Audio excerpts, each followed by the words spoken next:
Existem textos da Bíblia que parecem ter sido escritos hoje, mesmo tendo quase 2000 anos. E um deles é 2 Timóteo, capítulo 3. Mas o que choca é o alvo da mensagem. Muita gente pensa que Paulo estava descrevendo o Império Romano. Outros acham que ele falava do mundo pagão. Mas não. O mais perturbador é isto. Em 2 Timóteo 3, o apóstolo Paulo descreve a nossa geração. E ainda mais assustador. Ele está falando de pessoas religiosas dos últimos dias, não de ateus. Ele fala de uma forma de cristianismo com aparência externa, linguagem espiritual, mas sem poder, sem transformação e sem temor de Deus. E se você acha isso exagero, espere até ver o que ele realmente lista como sinais do fim. Porque o capítulo inteiro não soa como um texto antigo. Soa como um raio-x assustador da cultura moderna e talvez até da sua própria vida. Mas antes de continuar, comente abaixo. Eu vivo o verdadeiro cristianismo. Esse simples ato pode reafirmar sua fé. Feche os olhos por um instante e imagine que alguém estivesse descrevendo, com precisão cirúrgica, os comportamentos mais comuns da nossa sociedade atual. A arrogância, o egoísmo, a busca por prazer acima de tudo, a falta de gratidão, a traição. Agora imagine que essa descrição foi escrita quase 2 milênios atrás. Isso é exatamente o que acontece em 2 Timóteo, capítulo 3. Mas o que poucos percebem, e isso muda tudo, é para quem Paulo escreveu essas palavras. Não era sobre o Império Romano. Não era sobre os gregos, ou sobre os pagãos que adoravam deuses falsos. Paulo estava olhando além do seu tempo e descrevendo os últimos dias. Em 2 Timóteo 3:1, ele começa dizendo: Sabe, porém, isto, que nos últimos dias sobrevirão tempos trabalhosos. A expressão últimos dias aparece em vários pontos do Novo Testamento e é usada pelos apóstolos não para falar apenas do fim do mundo, mas para designar o período entre a primeira e a segunda vinda de Cristo. Em Hebreus 1:2, lemos: Nestes últimos dias, Deus nos falou pelo Filho.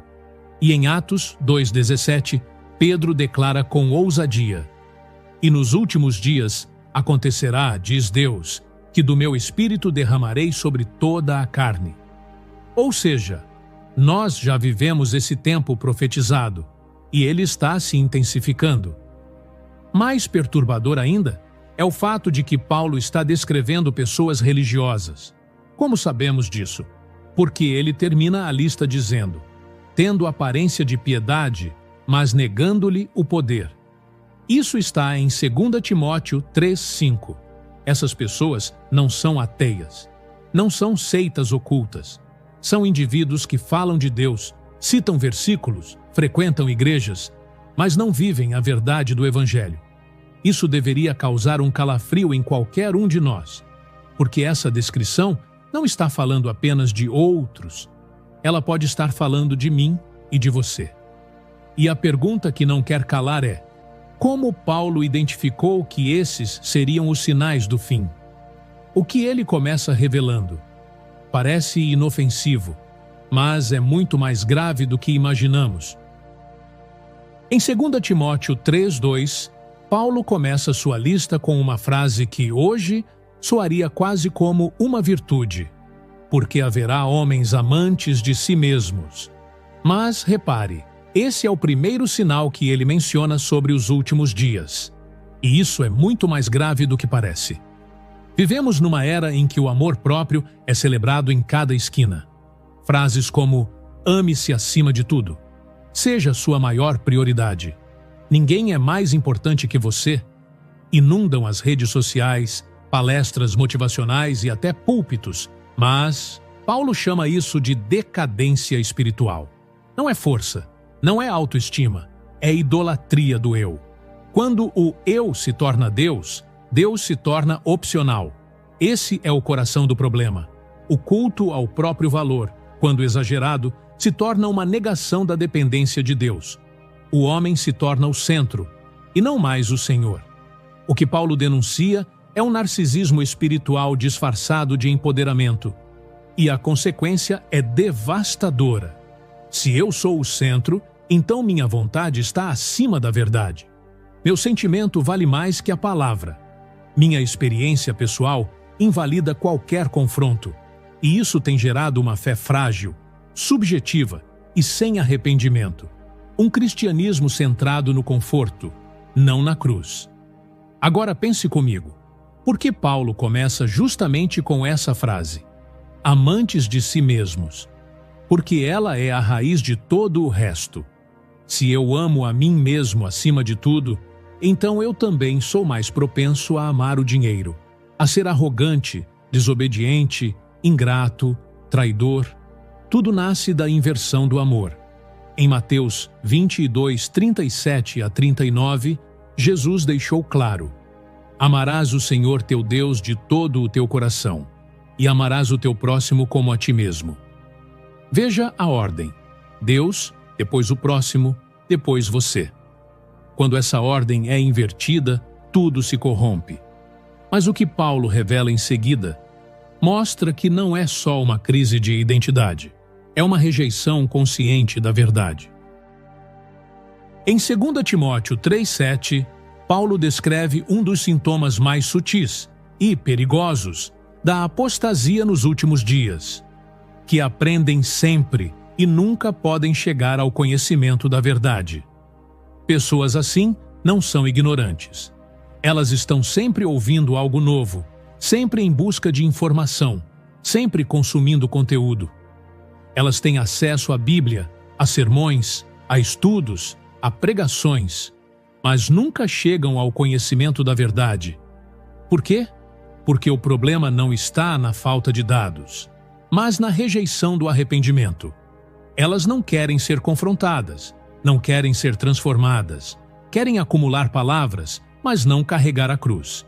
Querem inspiração, mas rejeitam a rendição. Vivemos exatamente esse tempo. Nunca tivemos tanta gente aprendendo sobre espiritualidade, mas, ao mesmo tempo, nunca vimos tanto relativismo. A minha verdade, o meu jeito de crer, o que Deus falou só comigo. Frases como essas mostram que a verdade deixou de ser uma pessoa, Cristo, e virou uma sensação subjetiva. Paulo antecipa esse cenário de forma assustadora. Em 2 Timóteo 4, 3 e 4, ele adverte: porque virá tempo em que não suportarão a sã doutrina, mas, tendo comichão nos ouvidos, amontoarão para si doutores conforme as suas próprias concupiscências, e desviarão os ouvidos da verdade, voltando às fábulas. Eles não querem doutrina, querem afirmação. Não querem ser curados, querem ser consolados em sua doença espiritual. E para isso, escolhem mestres que digam o que elas querem ouvir, não o que Deus quer falar. Agora, pense nisso com seriedade. Quantas vezes você já viu pessoas buscando conselhos, mas rejeitando qualquer resposta que contrarie seus desejos? Quantas vezes você mesmo já procurou uma palavra e ignorou justamente aquela que te desafiava a mudar? Paulo não está descrevendo ateus nem intelectuais céticos. Ele está falando de gente religiosa que ouve, lê, busca, mas não suporta a verdade quando ela fere o ego. E o que ele revela em seguida vai ainda mais fundo. Não se trata apenas de rejeitar a verdade, mas de fingir viver uma fé que nem existe. Em 2 Timóteo 3,5, Paulo escreve algo que, para muitos, deveria soar como um grito de alerta. Tendo aparência de piedade, mas negando-lhe o poder. Destes, afasta-te. Essas palavras não descrevem o mundo fora da igreja. Descrevem um tipo de fé que parece autêntica, mas está morta por dentro. Uma religiosidade de fachada. Uma espiritualidade sem raiz. Gente que ora, mas não se humilha. Que canta, mas não se entrega. Que prega, mas não obedece. Paulo está falando de um cristianismo sem cruz, sem arrependimento, sem transformação. Um cristianismo de palavras certas, gestos corretos, mas com o coração longe de Deus. É importante entender o que ele quer dizer com aparência de piedade. A palavra usada no original grego se refere a uma forma externa, como uma máscara ou uma encenação. Não é um erro sincero, é uma atuação consciente. E mais grave ainda, essas pessoas negam o poder de Deus, não com palavras diretas, mas com uma vida que não reflete o reino. Falam de graça, mas vivem em pecado. Falam de fé, mas não confiam. Falam de Deus, mas decidem como se fossem seus próprios deuses. E sabe o que é mais assustador? A maioria não percebe, porque a aparência é convincente. Os gestos religiosos funcionam como uma armadura, mas por dentro está tudo seco, frio, vazio. Jesus já havia alertado sobre isso. Em Mateus 15:8, ele diz: "Este povo honra-me com os lábios, mas o seu coração está longe de mim." E em Tito 1,16, Paulo reforça: "Confessam que conhecem a Deus, mas negam-no com as obras." A piedade verdadeira não está em frases bonitas, nem em um vocabulário espiritual. Ela está em uma vida quebrantada, moldada pela obediência e sustentada pelo Espírito. Onde há poder, há transformação. Onde não há transformação, há apenas teatro. Mas Paulo ainda não terminou. A lista continua. E o que ele revela em seguida é tão detalhado que parece ter sido escrito depois de abrir o Instagram e assistir o noticiário. Em 2 Timóteo 3:2-4, Paulo faz uma lista que, se fosse lida sem referência, poderia ser confundida com uma análise sociológica ou uma reportagem sobre a decadência moral do nosso tempo. Ele escreve: "Porque haverá homens amantes de si mesmos, avarentos, presunçosos, soberbos, blasfemos, desobedientes a pais e mães, ingratos, profanos, sem afeto natural, irreconciliáveis, caluniadores, incontinentes, cruéis, sem amor para com os bons, traidores, obstinados, orgulhosos, mais amigos dos deleites do que amigos de Deus." Olhe de novo para essa lista. Agora, pense em tudo que vemos diariamente. Redes sociais lotadas de ostentação e vaidade. Crianças desafiando os pais como se fossem inimigos. Pornografia, violência, zombaria da fé. Tudo isso se encaixa com assustadora precisão. Isso não é linguagem simbólica, não é metáfora. É um raio-x direto da alma de uma geração. Paulo começa com amantes de si mesmos, já falamos disso. Mas logo em seguida vem avarentos, ou seja, escravos do dinheiro, de conquistas, de status. Depois, presunçosos e soberbos, pessoas cheias de si, arrogantes, que zombam da sabedoria dos outros. Depois vem blasfemos, não apenas xingamentos, mas gente que trata o sagrado com desprezo. Logo em seguida, desobedientes a pais e mães, algo cada vez mais comum, não só entre adolescentes, mas adultos que rejeitam honra, rejeitam autoridade. Seguindo vem ingratos e profanos, uma geração que perdeu o senso de reverência, que não reconhece nada como santo, que pisa sobre tudo que é puro.